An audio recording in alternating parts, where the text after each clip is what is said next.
তোমালোকে 7 নম্বৰটো চাবা, অলপ ভুল হৈছে। ইয়াতে আমাৰ এই লাইনটো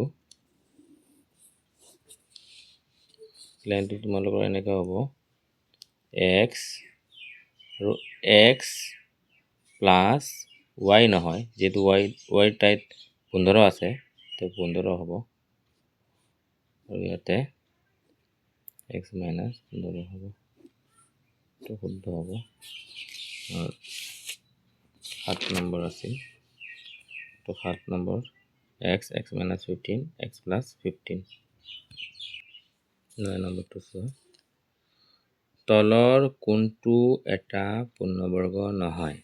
এতিয়া আমি জানো যে পূৰ্ণবৰ্গ 2, 3, 7, 8 আৰু অযুগ্ম সংখ্যক শূন্য থাকিলে এককৰ ঘৰত, তেতিয়াহ'লে এইটো পূৰ্ণবৰ্গ নহয়।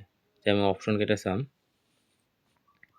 ইয়াতে চোৱা, শেষত ইয়াতে 2 আছে আৰু ইয়াতে কিন্তু 10 কিউব আছে, মানে 10 কিউব যদি আমি কৰোঁ, 10 কিউব মানে 3 বাৰ, হয় নে নহয়? 3 বাৰ যদি আমি কৰি দিওঁ 10ক, তেতিয়াহ'লে কিমান হ'ব?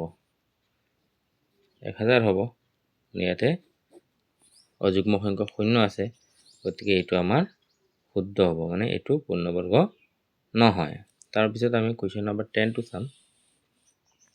10টো দিছে যে তলৰ কোনটো সংখ্যা অযুগ্ম সংখ্যাৰ বৰ্গ?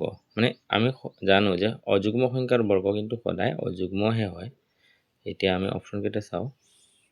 ইয়াতে চোৱা, এককৰ ঘৰত 6 আছে, মানে এইটো যুগ্ম, এইটো অযুগ্ম, তাৰমানে এইটো আমাৰ শুদ্ধ উত্তৰ হ'ব।